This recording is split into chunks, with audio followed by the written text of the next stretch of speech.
Durante 2 horas, o ex-presidente Jair Bolsonaro prestou hoje depoimento à Polícia Federal sobre o envolvimento dele com os atos criminosos de 8 de janeiro em Brasília. Segundo a defesa do ex-presidente, a postagem publicada nas redes sociais questionando o resultado das eleições foi feita por acidente. O Theo Cury, nosso repórter, acompanhou tudo e conta os detalhes. Boa noite, Theo.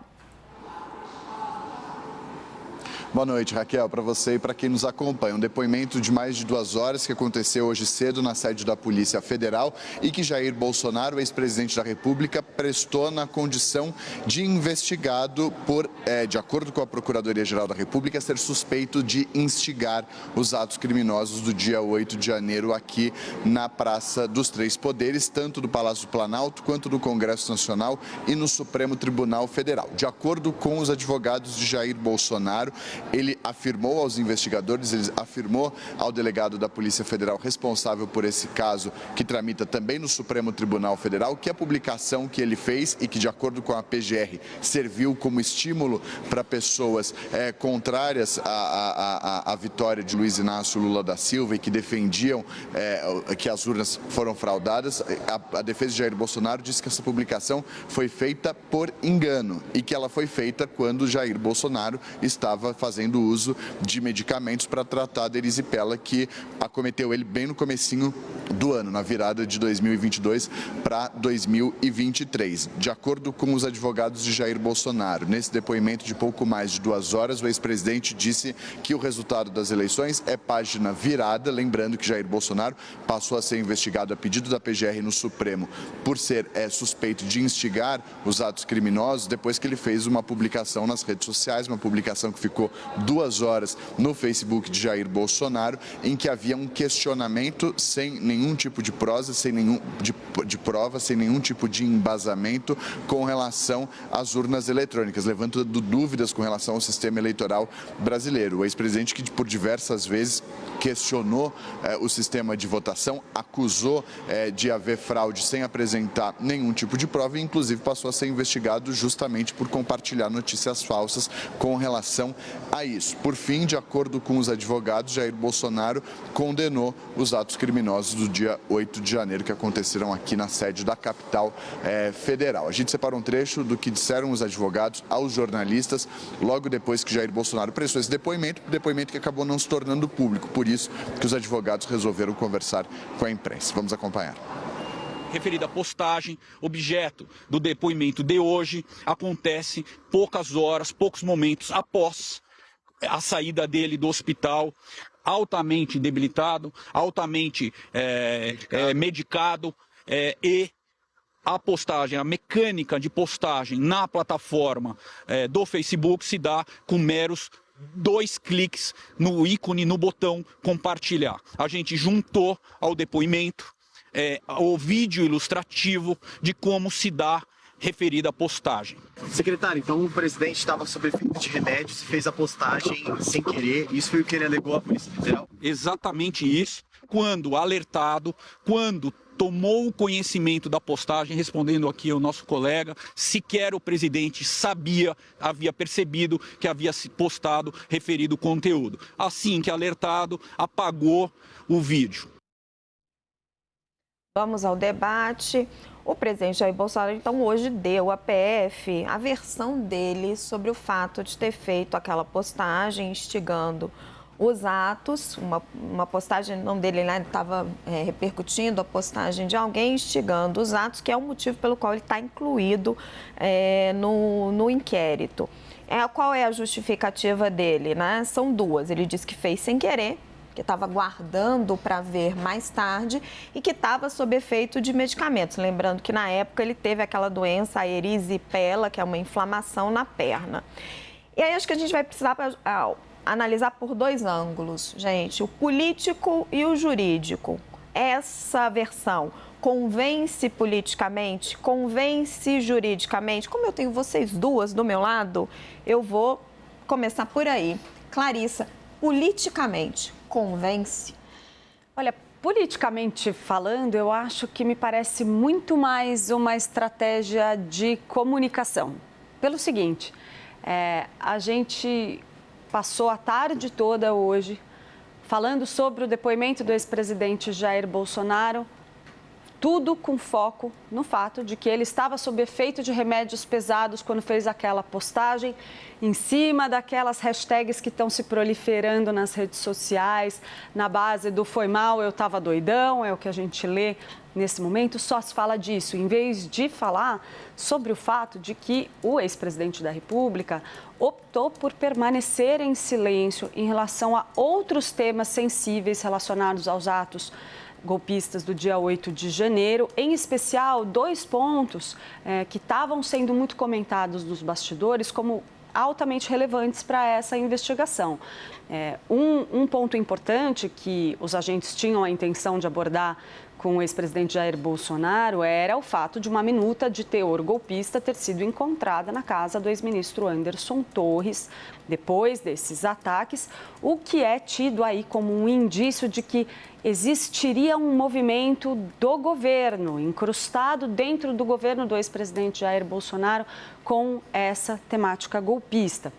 Um outro ponto importante, que havia ali a intenção de ouvir o ex-presidente sobre o assunto, era o comportamento de policiais e de agentes de segurança, agentes responsáveis pela segurança presidencial, muitos deles supostamente ainda ligados ao governo Bolsonaro, diante dos ataques. A forma como houve uma certa passividade desse serviço, como as manifestações não foram coibidas, a depredação dos prédios públicos não foi coibida como deveria. E, diante dessa argumentação de que, olha, foi mal, eu estava sob efeito de remédios, ninguém falou de outra coisa que não fosse isso. Então, a gente deixa de lado o fato de um ex-presidente da República ter se recusado a prestar esclarecimentos. É um direito dele fazer isso na condição de investigado, de não produzir provas contra si próprio, mas é para isso que existe esse mecanismo, para que ele não produza provas contra si próprio. Então, fica aí no ar uma pergunta que a gente não está fazendo porque a gente está discutindo se Bolsonaro estava ou não doidão na hora que fez essa postagem, ele está evitando falar sobre esse assunto porque ele tem alguma culpa ou não? Ou apenas, como dizem os advogados dele, ele resolveu se ater ao objeto da ação e está disponível para outros questionamentos se eles vierem? Vamos ver se os questionamentos vierem. E juridicamente, Janaína, convence? Cada advogado adota a sua estratégia. Sempre é importante lembrar que não era apenas o ex-presidente que gerenciava suas contas. Então, talvez nessa abordagem também haja a preocupação de não envolver terceiras pessoas, né? Eu pensei sobre esse enfoque. Você está falando do filho do Carlos Bolsonaro que cuida das redes. Poderia. Hoje eu fui tentar apurar, perguntei quem publicou, o pai ou o filho?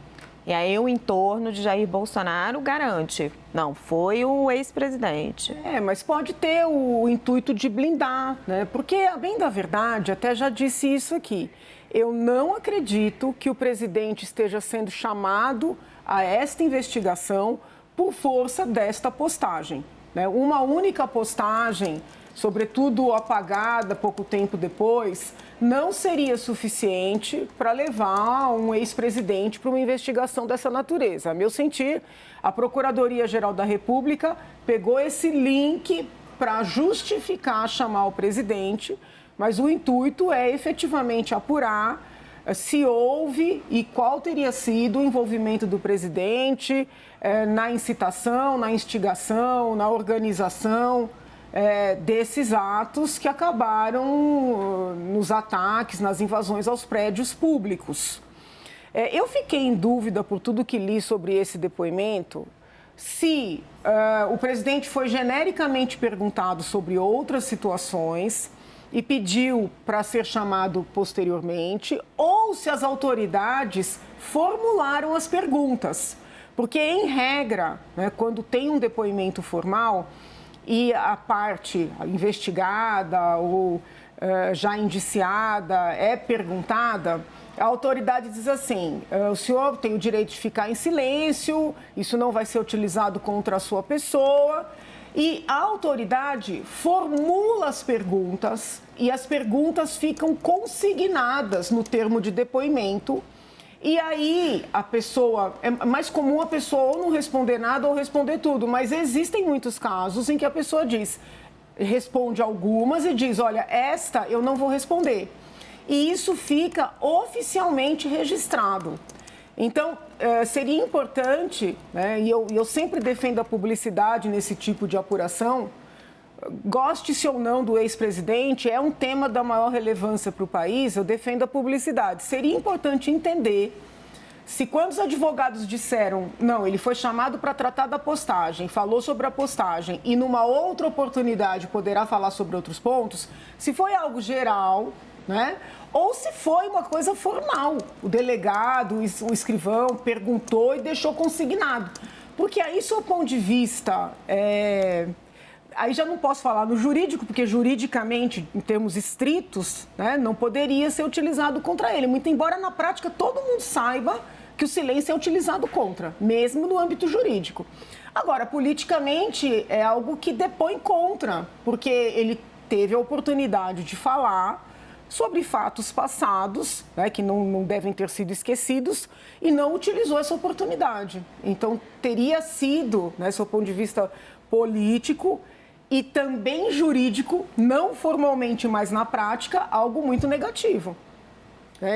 Joel, tentar misturar um pouco do que a Clarissa e do que a Janaína trouxeram, que a gente separou bem o político e o jurídico, e agora vou tentar misturar isso para você. Bolsonaro ele não vem a público falar disso em nenhum momento, né? Que é o que a Clarissa estava ressaltando. Ele deixa para depor na PF, ele deixa para os seus advogados darem a sua versão, para o Fábio Weingarten, que tem sido, né? Estava aqui dando entrevista para nós ontem, tem sido o grande porta-voz do Jair Bolsonaro em todas as suas confusões. Por que ele está se escondendo? Está quietinho, né? Os advogados falam muito mais do que ele, coisa que a gente não via até o fim do ano passado. É um comportamento muito diferente do quando ele estava na presidência. Eu me pergunto, será que ele está medicado agora? Ou será que ele estava medicado também na reunião dos embaixadores no ano passado, quando ele disse a mesma tese? Do tal vídeo que ele publicou, não foi culpa minha, eu estava medicado. Olha o que ele disse, literalmente, palavras dele. Ando no meio do povo, o outro lado não. Sequer toma café ou almoça no restaurante do hotel. Come no seu quarto, porque não tem aceitação. Agora, pessoas que devem favores a ele não querem um sistema eleitoral transparente. Ele estava dizendo, das palavras dele, com toda a consciência do mundo, exatamente a tese, acusando anteriormente, previamente, da tese da fraude eleitoral, que ele continuou ecoando depois. Agora, pegou muito mal ter ecoado isso, inclusive dias depois do atentado à nossa democracia, né? Dias depois do ataque daquelas pessoas que passaram meses clamando por um golpe de Estado, para as quais o Bolsonaro não teve uma palavra de trazer a razoabilidade, de trazer a um mínimo pé no chão, senso de realidade, senso de democracia, nada. Pelo contrário, a esposa dele orou junto dessas pessoas que clamavam pelo golpe. O candidato a vice-presidente derrotado dele foi para junto dessas pessoas dizer para elas manterem a fé. E isso foi a mensagem passada. Ex-ministro do governo admitidamente tinha minuta golpista. Mais um que não sabia de nada, não sei como aconteceu, não sei se estava medicado também, mas disse que era a coisa mais comum do mundo receber documentos e teses e propostas golpistas ali, tanto que ele nem deu muito valor, era mais uma que ia direto para a lata do lixo. Esse era o meio do Bolsonaro. Influenciadores bolsonaristas diziam também para quem quisesse ouvir que era para o povo ir para Brasília para mudar a eleição na força. Estava todo mundo falando. A pergunta é, o Bolsonaro tinha algum conhecimento sobre tudo isso? Estou com a Clarissa nessa. Ele falou exclusivamente desse post, que era o motivo ostensivo para ele estar ali, mas calou sobre todo o resto. E aí? Bolsonaro, você sabia que ministros seus, pessoas próximas, influenciadores próximos, legiões de apoiadores estavam querendo um golpe de Estado no nosso país em seu favor? É o mínimo que o Brasil gostaria de saber. Bem, essa resposta nós não temos. Eu acho que o ex-presidente está querendo virar essa página da história sem esclarecer. Nós separamos mais um trecho da fala do advogado Fábio Weingarten, que talvez nos dê alguma pista sobre isso. Segundo ele, Bolsonaro disse à Polícia Federal que considera as eleições do ano passado como páginas viradas. Vamos ver. O presidente, conforme o Dr. Paulo disse, reitera toda e qualquer disponibilidade para voltar aqui à PF quantas vezes for necessário. O presidente fez questão de consignar o depoimento de hoje. As eleições de 2022 são páginas viradas para ele. Isso está 2 vezes no depoimento de hoje. O presidente reiterou, condenou a condenação dos atos ocorridos aqui em Brasília no 8 de janeiro. E aí, Hélio, isso é o que ele tem que fazer mesmo? É estratégia para não ter diversionista? Como que você avalia? Boa noite, Raquel, Janaína, Clarissa, Joel. Raquel, eu acho que ele está finalmente sendo estratégico pela primeira vez, né? O que uma intimação da Polícia Federal não faz com uma pessoa, né? Ele está realmente refletindo o que deve fazer. Eu entendi que ele respondeu todas as perguntas, né? Não entendi que ele não havia respondido qualquer pergunta. E aí foi esclarecido pelo advogado dele que ele está disposto a responder as demais. Quanto ao tema específico desse interrogatório, etc., que é essa postagem que veio depois do 8 de janeiro, assim, em termos legais, eu estou com a Janaína, eu acho que é muito difícil você condenar o Jair Bolsonaro legalmente por uma postagem que era um compartilhamento de outra pessoa e que ele retirou em seguida, né? E que faz questionamentos da eleição ou das urnas, o que quer que seja. Agora, ele já fez questionamentos piores, né? Ele já fez acusações de fraude das urnas eletrônicas no passado. Uma coisa é você questionar a urna eletrônica, que pode ser aprimorada, que é confiável, nunca houve prova alguma de que tivesse havido alguma fraude no Brasil ou falta de lisura no processo, mas nada é perfeito, né? Então, tudo pode ser melhorado e eu acho que questionamentos têm que ser sempre aceitos na sociedade, sempre. Outra coisa diferente é você acusar de fraude, como eu entendi que ele fez no passado, lá em relação à eleição anterior, de 2018. Isso aí já é mais grave e eu considero que é irresponsável para um presidente da República, uma pessoa que tem grande estatura na vida política, na vida pública, fazer esse tipo de acusação. Isso me parece bastante inaceitável, né? E o que eu sempre falo é que eu nunca entendo como pode uma pessoa que acha que é um jogo de cartas marcadas, que já está combinada uma fraude, que o processo não tenha lisura completa, de aceitar participar desse processo, né? Como ele aceitou participar da eleição do ano passado. Então, eu acho que essa é uma grande contradição. Então, isso é no nível criminal, penal, eu acho que por esse lado aí não dá. Tem esses outros questionamentos que vocês estão fazendo, se ele por acaso, que é o que a esquerda está querendo, que o governo quer, é tentar demonstrar que o Jair Bolsonaro teve alguma coisa a ver com o 8 de janeiro, que eu acho difícil de mostrar, mais difícil do que mostrar que o governo fez corpo mole, como eu tenho dito, mas é o que está em jogo.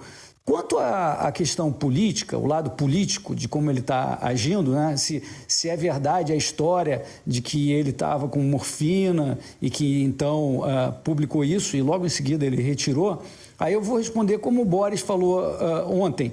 Ele diz assim, ó, se é verdade ou mentira, eu vou refletir e depois eu digo o que eu acho. Clarissa, eu vou jogar uma provocação do Hélio para você. Ele disse que, na avaliação dele, é mais difícil provar que Jair Bolsonaro tem algum envolvimento nos atos golpistas do que o governo Lula fez corpo mole. Antes de te dar a palavra, assim, juridicamente talvez seja complicado encontrar os passos de Jair Bolsonaro. Politicamente, na minha avaliação, eles são muito evidentes. De que o governo fez corpo mole, aí a gente vai precisar olhar com bastante cuidado o papel do GSI. Acho que essa investigação ela precisa ser aprofundada, porque realmente tem coisa estranha ali. Mas eu queria te ouvir. Olha, eu vou discordar e concordar com o Hélio, um pouco de cada coisa. O primeiro ponto, eu acho o seguinte, como você disse, juridicamente, não há nenhuma dúvida, todos os aliados do ex-presidente Jair Bolsonaro dizem isso conversando... Ou juridicamente. Não, que juridicamente, todos os aliados do ex-presidente Jair Bolsonaro dizem isso para a gente com muita tranquilidade. A gente está sossegado, porque não tem materialidade, é o que eles falam. Eles acreditam, avaliam, no círculo próximo do ex-presidente Jair Bolsonaro, que tudo que diz respeito à suposta participação ativa dele na organização, na incitação dos atos golpistas de 8 de janeiro, é difícil fazer esse vínculo direto do ponto de vista jurídico. Acho que eu não sou advogada, né, gente? Sempre pontuo, sempre levanto, sou jornalistinha só. Janaína pode ajudar a gente, talvez. Mas isso é o que eu ouço dos aliados do próprio Bolsonaro. Eles falam, para querer dizer que Bolsonaro teve a ver com essa história, precisa esticar muito a corda. Por quê? Ele fez isso tudo de maneira muito calculada, gente. A gente acompanhou isso de perto, a gente já falou sobre isso aqui em mais de uma ocasião. Jair Bolsonaro foi para os Estados Unidos e ficou quietinho. E, seja por causa da morfina ou não por causa da morfina, a publicação dele no Facebook, dias depois dos atos golpistas, foi, de fato, um ponto fora da curva. Ali ele desviou do roteiro que estava combinado, por algum motivo. E aquilo, peraí, não, isso aí não pode complicar? Pode ser que tenha acontecido isso, né? Não sei, a gente precisa aguardar as investigações, ver se há elementos que fazem um vínculo mais concreto entre a atuação de Jair Bolsonaro e outros agentes que participaram desse processo. Anderson Torres, por exemplo, é uma peça importante. A tal da minuta golpista é uma peça importante. Daí a relevância de Jair Bolsonaro falar sobre esse assunto quando lhe for conveniente, quando a justiça lhe demandar, se é que vai lhe demandar. Agora, sobre o governo Lula, aí eu vou concordar um pouco com o Hélio, mas com ressalvas. Né? Eu acho o seguinte, tem muitos pontos das imagens que a gente tem visto a respeito do que aconteceu naquele dia, as informações que estão vindo a público, o caso da demissão do general Gonçalves Dias, tudo isso cria um cenário que precisa de atenção, assim como precisa de atenção. A forma como Jair Bolsonaro se posicionou durante todo o processo de articulação e organização desses atos golpistas merece atenção a forma como o governo Lula, todos os integrantes do governo Lula se comportaram diante dessa ameaça. Porque, de fato, isso a gente disse também desde o início. Se tem uma coisa que existe em Brasília, é inteligência para detectar esse tipo de ameaça. A gente acompanhava nas redes sociais convocações com teor golpista fazia muito tempo antes do 8 de janeiro. Por que a reação que a gente viu dos agentes de segurança foi aquela? Vale para aqueles ligados a Bolsonaro, vale para aqueles que estão subordinados ao governo Lula, que já estava em exercício.